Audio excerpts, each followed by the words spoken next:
ምክንያታዊ በሆነ መንገድ በርካታ ኃይሎች የሚሳተፉበት ኢትዮጵያ አሉ የሚባሉ 50 ታጣቂ የሚኖረው ልክ የቲዲኤፍ አይነት ሰራዊት የሚኖረው የፋኖ አይነት ሰራዊት የሚኖረው የወላ አይነት የሚኖረው ዳዝማር ግን አብይ የሚቃወም በፖለቲካ በመሳሪያም የታጠቁ ኃይሎች አሁን ዩኒፋይድ ሆኖ ወዴት እየመጡ እንዳለ በቅርቡ በዚህ አጋጣሚ በቅርቡ ቀኑ አልነግራችሁም፣ ግን በቅርቡ አሁን ቀኑ ራሱ ተወስኗል። አናውንስ የሚደረግበት ቀን አናውንስ ይደረጋል። የጥምረቱ ጉዳይ አናውንስ ይደረጋል። የወቅቱ የጥምረቱ ሊቀመንበር አፋብን ነው። በሮቴሽን ስለሆነ በእነሱ በቅርቡ አሁን አናውንስ ይደረጋል። ብልጽግና እንዲህ ብሎ እየጠበቀ ነው፣ በጭንቀት ነው እና በርካታ የዓለም አቀፍ ሚዲያዎች የሚዘግቡት ቀን ነው። ደግሞ ይሄ በጣም የማይረሳ ቀን ነው የሚባል በኢትዮጵያ ታሪክ የማይረሳ ዲክታተር ሆኜ እመጣለሁ ብሎ አዲስ አበባ ይቀመጣል። ዲክታተር ሆኜ ብሔር ከብሔር ጋር ያጋጨው ጄኖሳይድ እየፈጸምኩኝ ሰራዊት ተማምኜ 1,000,000% እንተማምናለን እዛ ጋር የተንደፋደፍክ ትሞታለህ እንጂ 4 ኪሎ አትመጣም ሲል ነበረ። ኢትዮጵያው ሲተባበሩ የተጣመረ ኃይል የተጣመረ ክንድ ምን ያህል ጉልበት ሊኖር እንደሚችል የሚያዩበት ቀን ነው፣ የሚያሳዩበት ቀን ነው። አስተማሪም ጭምር ነው። ለጉራ ለምናምን አይደለምና አስተማሪ ነው። ማንም ዲክታተር ሆኜ ኢትዮጵያን አደርጋለሁ የሚል ከአብይ አህመድ ውድቀት ተምሮ ለወደፊቱ ኢትዮጵያ የሚመጣ መሪ ከአብይ አህመድ የተማረ ነው የሚመጣው። ማንም እንደማይለቅ መማሪያ ነው የሚሆነው። ይሄ መማሪያ ትምህርት ቤት ካሪክለም ጭምር አብይ አህመድ የሚባል ነበር። በፍቃድ እንካ ተብሎ ባንዲራ የተረከበ መጨረሻ ላይ እግሬ አውጪኝ ብሎ እየተከረከመ ቃሊቲ ገባ ወይም ዱባይ አቡዳቢ ሸሸ የሚባል ዜና በየካሪክለሙ ይነገራል። በየካሪክለሙ ይነገራል። ቀጥለን ተመልካቾች የብልጽግና ሌላ ዛሬ አጀንዳ ያለው ህወሓትና ብልጽግና በናይሮቢ ድርድር ጀመሩ ይላል። ተምታቶባቸዋል።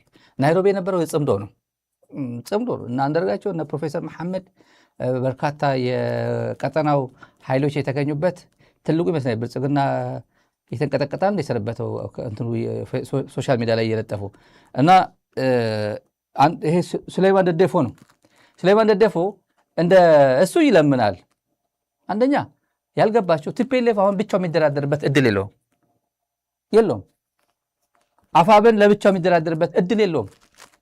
ጃልጅረኛ ሰምታችኋል። ጃልጅረኛ ኦላ ጋር የተደራደርክ ነው እንደዚህ ሲባል እኛ አቅም የለንም፣ ብቻችን አሁን የምንደራደረው ነገር የለም፣ ስኬሉ ከፍ ብሏል። ብቻችን የተደራደርነው ታንዛኒያ ነበር። ታንዛኒያ ደግሞ በብልጽግና ሰዎች ፌል አደረገ። ጥሩ እየተስማሙ አይደል? ጥሩ እየተስማሙ ቆይተው የሆነ ሰዎች ልኮ ነው ያፈረሰባቸው። አሁን ለየብቻ የሚደረግ ድርድር ሊኖር አይችልም። ጥብረቱ እንደ ጥብረት ነው የምትደራደረው፣ እንደ ጥብረት ነው የምትነጋገረው። ይሄ ሰውዬ ማጮ የተማረከው ሰውዬ ጋዜጠኛ ነው። ሱሌይማን ደደፎ ጋዜጠኛ፣ የፋና ቴሌቪዥን ጋዜጠኛ ነበር ድሮ። የፋና ቴሌቪዥን አፋን ኦሮሞ መስራች ነው። የአፋን ኦሮሞ ሬዲዮ መስራች ነው ሱሌይማን ደደፎ። ከዛ አንስተው ወደ ውጭ ጉዳይ ያመጡት። ከዛ ወደ ጅቡቲ አምባሳደር ወሰዱት። ከጅቡቲ ወደ አቡጃ ወሰዱት። አምባሳደር ተደርጎ አቡጃ ሄዶ የኤምባሲው ጄኔሬተር የዘረፈ ሰው የሸጠ ሰው ነው። የኤምባሲው ጄኔሬተር አሉ እዚህ የሱ አብሮት የነበሩ ጉዳዩ በምን ይደረግ ተብሎ ወደ ስዩም መስፍን ደብዳቤ ተልኮ ጄኔሬተራችን ሸጠው ብሎ አቡጃ የነበረው በሁለት ነበርኩኝ አጋጣሚ በሆነ ጉዳይ ሄጄ የሰማሁት ነው። የኤምባሲ ሰዎች ራሳቸው የሸጡት የነገሩን ነው። ሌክዠሪ አቡጃ የሚባል ትልቅ ሆቴል አለ። ሌክዠሪ አቡጃ የሚባል የሆነ ሰው የኤምባሲ ሰዎች ራሳቸው የነገሩ። ኧረ ምን የመሰለ አንድ ቀጣፊ አምባሳደር መድበውብን። ይህ ሰውዬ የተለመደው ጅቡቲ የለመደው ነው። ጅቡቲ ሸቀጥ አለ፣ ኮንትሮባንድ አለ፣ ምናምን የለመደው ነው። ወደ አቡጃ ሲሄድ ደሞዝተኛ ነው የሚሆነው። ምናምን የኮንትሮባንድ ንግድ አያገኝም። የኤምባሲ ጄኔሬተር ሸጦ ምን ይደረግ ተባለ። ኤምባሲው ስዩም መስፍን ሪፖርት ተደርጎ በቃ ይሄማ አምባሳደር ነው ያሳፍራል፣ ዝም በሉ ተባለ። አምባሳደር ጄኔሬተር ሸጥክ ተብለን እንዴት አጀንዳ እናደርጓለን ተብሎ በዝምታ ይታል። ውጭ ጉዳይ ያለ ሁሉም ያውቁት ታሪክ ነው። እና የጦርነት እንትን ቲፒኤልኤፍ ነው የሚለው። ቲፒኤልኤፍ ማርኮ ጋዜጠኛ አርጎት ማይጨው ሬዲዮ ምንድነው ሙያ የክፍለ ጦር ጋዜጠኛ የምናምን ጋዜጠኛ የሚባል የነበረ ሰው ነው። እና አሁን ይሄ ስለ ቲፒኤልኤፍ አውዳሚ ነው ቲፒኤልኤፍ ምናምን ዓመት ሁሌ የኢትዮጵያ ነቀርሳ ነው ይላል እዚያ ጽሁፍ ላይ። እና ውይይት ለድርድር እየተባለ ነው። ይሄን ከቲፒኤልኤፍ ጋር ድርድር አያስፈልግም ይላል። በሱ ቤት ምንድን ነው እየተደረገ ነው ብሎ ለማን እየነገር ለጽምዶ ኃይሎች ነው፣ ለጥምረት ኃይሎች እየነገራቸው ነው። አሃ የመጠራጠር ስሜት እንዲሰፍን ማለት ነው። ለካ በዚህ ሾለክ ብሎ ናይሮቢ እየተደራደረው እንዴ እኛ ዝም ብሎ እዚህ ጥሎን ምን ማለት ነው የሚለው ስሜት ለማስተጋባት ነው። እኛና የነገር ነው እኮ ነው የነገር ሞቃዲሾ ሆነ ከአልሸባብ ጋር እየተፋጨ እዛ እየዋልክ ሌላ ፖለቲካ በማን ይውጣ ነው የሚባል። በነገራችን በማን ይውጣ በአጠገብ ያለው ሞቃዲሾ አካባቢ ይውጣ ነው የሚባል። ወይ ራሻ ባለ አምባሳደር አልወጣም እኮ አጠገብ ባለና ሁሌ ደግሞ ደፈር ይላል። ችግር የለበትም ይሄ አይወጡ ሁሉም እንኳን አይጽፉም እንኳን ማን ነው። እኔ በጣም የሚያሳዝኑ ሰዎች አሉ በኢህአዴግ ጊዜ ፕሮፌሽናልስ ናቸው እና ኃይለማርያም ጊዜ ያመጧቸው ለምሳሌ ማን ዶክተር ስለሽ ኢንጂነር ስለሽ ነው ዶክተር ስለሽ በቀለ የሚባለው ማረሳው ትዊታል ቲፒኤልኤፍ ኢዝ ቴሮሪስት ሁሉም ታግ አድርግ ተብሎ ሃሽታግ ማድረግ የማይችል ሰው በሙሉ እቺ መልእክት ቶሎ ለጥፉ ተብለው ያኔ ቲፒኤልኤፍ ኢዝ ቴሮሪስት ብሎ ሃሽታግ የለው ኖርማል ሃሽታግ ካደረገበት ነው ወደ እዛ ሜሴጅ ሄዶ አይጠራቀም። መጠራቀም አለበት እኮ ሃሽታግ ሲደረግ የሃሽታግ ትርጉም አያውቅም ሰው ፖስት ሲደረግ አድርግ ተባለ። ኢንጂነሩ ማለት በሙያተኛ ነው ብዬ ስለማስብ ነው። እዚህ ዲሲ አምባሳደር ነበር። ቲፒኤልኤፍ ቴሮሪስት ይላል ያውቃል እኮ ቴሮሪስት እንዳልሆነ አድርግ ሲባል ግን አብይ አህመድ 7ኛ ክፍል ግዙፍ ሰውዬ ኢንጂነር ዶክተር ስለሺ በቀለን የሚያዝ ብልጽግና ነው። እንጀራ ስልጣን ከባድ ነው። 7ኛ ክፍል ስለሺ በቀለን ያዛል። ሙያተኛ ፕሮፌሽናል ከፖለቲካ ቢወጣ ወደ ዩኤን መግባት የሚችል ሰው 7ኛ ክፍል ሰውዬው አብይ አህመድ ከ7ኛ ክፍል አሁን ጠቅላይ ሚኒስትር ሆኖ ወይ ወደ ንግድ ዓለም ነው የዘረፈው ገንዘብ አለ ወደ ትምህርት ልመለስ ካለ ግን 7ኛ ክፍል ሄዶ ይደግማታል። ስልጣን ላይ ተቀምጦ እንደዚህ ነበር ሲጫወትባቸው የነበረው እና ህወሓትና ብልጽግና በናይሮቢ ድርድር ላይ ተቀምጠዋል። አንደኛ ህወሓት መደራደር አይችልም። በዚህ ሰዓት የሚያደራድረው ነገር የለም። ማሲንጋ ጋር ተገናኘ። ዛሬ ነበር ሶሻል ሚዲያ ላይ ማሲንጋ ጋር ተገናኘ። ማሲንጋ እንደዚህ ያለው እንደዚህ ያለው ሊለው አይችልም። የነገርኩህ ነው። ብየዋለሁ ብሎ ይምጣ አምባሳደር ማሲንጋ ብየዋለሁ። አዎ ብየዋለሁ እንደዛ ያልኩት አዎ ብየዋለሁ መግለጫ ያወጣስ ሞኒተር ያደርጉታል እኮ የሚዲያ የነሱ ሚዲያ እንዴ ሞኒተር ያደርጉታል። ብየዋለሁ ሶሻል ሚዲያ ላይ የወጣው የኔ ጽሁፍ ነው ብሎ ኮንፈርም ያድርገውስ ማሲንጋ አረግ ምንድነው ሰው ዝም ብሎ ይጻፋል። ከዛ አንድ ቀን ሁለት ቀን አጀንዳ ይሰጣል። ከዛ ላሽ ብሎ ሄዳል። ሁሉ እንደዛ ነው የሚያደርጉት። የአጀንዳ አሰጣጥ ስትራቴጂ እንደዛ ነው። አጀንዳ ሴት ያደርጋሉ። አንጫጫዋት እኮ አዳሜ ዛሬ ተንጫጫች እኮ ነው ይባላል። አለቀ። እና ይሄ ለማንኛውም ሁሉ የሚደራደርበት ከተደራደሩ በጥምረት ነው የሚደራደሩት። አንድ ናቸው። ጉዳይ አለ። ምንድነው ኢህአዴግ ምንድነው ያደረገው? ኢህአዴግ ኦፒዲዮ ኦነግን ያስተዋወቀው በዓለም አቀፍ ድርድር ህወሓት አይደል እንዴ? ለንጮ ለታ አላል በህይወት ኦነግ ወደ ኢንተርናሽናል ድርድር ያመጣው ህወሓት ነው። መጀመሪያ የምን ኦፒዲዮ ነው የምን ኦነግ ነው ኦኤልኤፍ ምናምን ሲባል ነው አለ። የኦሮሞ ታጋዮች አሉ፣ ኦኤልኤፍ አለ።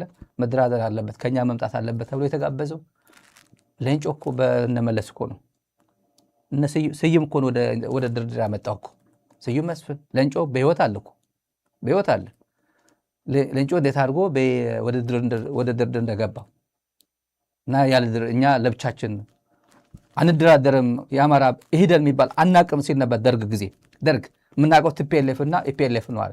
ሻዕቢያና ወያኔ ነው የምናውቀው ሲል አይደለም ሻዕቢያን ታውቁታላችሁ፣ እሱ ሌላ ጥያቄ አለ። የኢትዮጵያ ጥያቄ ያለን አለን እዚህ ኢህደን አለ ታውቀዋለህ። ከዛ ማን መጣ?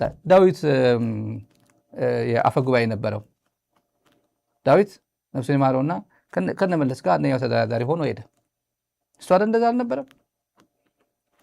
ከዛ ኦኤልኤፍም ገባ። ተመሳሳይ ጊዜ ነው አሁን የደረስን። የ1983 አይነት ታሪክ ነው እየመጣ ያለው። ለብቻ ድርድር የለም። ለብቻ መደራደር የሚችሉበት ጊዜ አመለጠው አብይ አህመድ። ከዚህ በኋላ ብርቱካን ሚደቅሳ ወረቀት ካልሰጠችው እውቅና ካልሰጠችው ምርጫ መወዳደር አይችልም፣ ፕሬዝደንት መሆን አይችልም፣ ተመልሰን ወደ ጦርነት እንገባለን፣ ከዛ እንደ አዲስ መመዝገብ አለበት ምናምን ሲል ነበር። ያኔ ፕሪቶሪያ ረስቼዋለሁ አላስታውሰም በሚልበት ጊዜ እድሉ ነበር እጁ ላይ ነበር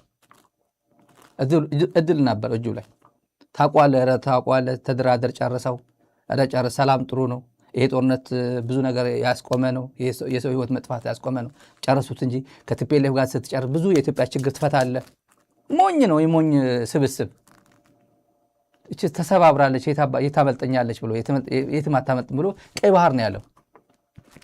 ተሰባብራለች። ሻዕቢያ መቶ ሰብሯታል፣ ፋኖ መቶ ሰብሯታል፣ እኔ መጥቼ ሰብራታለሁ። ንቅንቅ የዛሬ 100 ዓመት አትነሳም ብሎ ነበር ካልኩሌት ያደረገው እንጂ ነቄ ቢሆን ኖሮ የቲፒኤልኤፍ ነገር ወንጀል ሰርቻለሁ፣ ዋር ክራይም ፈጽሜያለሁ፣ ይሄን ሁላ ሰው ገድያ ጨርሻለሁ፣ ቶሎ የትራንዚሽናል ጀስቲስ በ10 ዓመት በ2 ዓመት የሚያልቅ አይደለም። ፕሮባብሊ 30 ዓመት 50 ዓመት ሊፈጅ ይችል ነበር። ብልጽግና ወዲያው እገሌን እሰርልኝ እገሌን ግደልልኝ አይባልም። በዛ ሰዓት ትግራይን የበደሉ ማለት ትራንዚሽናል ጀስቲስ በጣም ዘገምተኛ ነው። የአፍሪካ ኤክስፒሪየንስ መውሰድ እንችላለን። ረጅም ዓመት ነው የሚወስደው። አብይ አህመድ ዛሬ ካላደረከው ብሎ የሚይዘው ሰው አልነበረም። ከባድ ስለሚሆን ማለት ነው። ፕሮሰስ አለው። በፒስ ኤንድ ሪኮንሲሌሽን ይዘጋል። በፋክት የትሩዝ ፋይንዲንግ እንትን አለ። በጣም ኮሚሽን ይቋቋማል። በጣም ሰፊ ነው። እኔ የላይቤሪያ ናቸዋለሁ። የእነ ሴራሊዮን አንብቤዋል መጽሐፉ። ከባድ ነው። ይሄ ሰውዬ ግን ምን አለ? በፍጹም ጭራሽኑ ፕሪቶሪያ አላውቀውም ነው ያለ። ታውቀዋለህ ነው፣ በግድ ታውቀዋለህ። ፕሪቶሪያ አላውቀውም ካልክ ኦኬ፣ ማን ነው? ጌታቸው ነው። ጌታቸው ጋር ጨርስ የተባለ አሁን ጌታቸው ረዳ ካሳይ ስለ ፕሪቶሪያ ምናምን ሲያወራ ፕሪቶሪያ አልፈጽም ያለ ይላል። ጌታቸው እኮ እንደዛ ይላል እኮ። አለቃ እኮ ያንተ ነው ብሎሃል፣ ውሰደው፣ ኪስ ውስጥ አስገባ። ይሄ አፍ እንዳመጣል ዝም ብሎ መቀደድ አይደለም። ጥሬ በዚህ አፍ ጥሬ ለመጉረስ አይደለም ፖለቲከኛ የሚኮነው አይደለም። እንደዛ አይደለም። ድርጅትህ ከህዝብ ያስቀደመው ቆሞ ቀሩ ህወሓት ሂድ፣ አንተ ተራማጅ ነህ፣ በጣም ተራማጅ ነህ፣ ውሰደው፣ አንተ ፕሪቶሪያ አስፈጽም። ከዛ ውጭ ግን የለም፣ ትርጉም የለውም። ቀጥለን ይሄ እና ባጭሩ ህወሓት የሚያደርገው ድርድር የለውም። ያረጋገጥ ነው ምንም ነገር ሊሆኑ አንደኛ የሚታሰብም አይደለም። ናይሮቢ ምናልባት ተምታቶባቸው ናይሮቢ የጽምዶ ኢቨንት ነበር። አወል ሰዒድ እዛ ትልቅ ፕሮግራም አለ። ዛሬ ተለቋል። ዛሬ ተለቋል። እንትን ላይ ዩቲዩብ ላይ ገብታችሁ ሰፊ ነው። ዛሬ ከዛ ቀንጨ ባርጌ አንዳርጋቸው መሴጅ አለ ወደ እናንተ ነግሮታል። አብይ በቅርቡ ይወገዳል። የተረጋገጠ ነገር ነው። በቅርቡ ይወገዳል። እኛ የሚያሳስበን ከአብይ በኋላ ምን አይነት መንግስት ነው መመስረት ያለበት፣ እሱ ላይ ነው አሁን እየሰራን ያለ ነው የሚለው ሻለቃ ዳዊት የሚባለው ሰውዬ መጣ። ዝም ብለን የሰነበት ነው። ምናልባት ፋኖ ግንኙነት አለው እንደ እያጣራ ነው የሰነበት ነው። አስተያየት አልሰጠንም። ትዊተር ላይ በየዩቲዩብ በየምናምኑ እና ሚዲያ እየለመነን የሰነበተው ሚዲያ እየለመነ አቅርቡን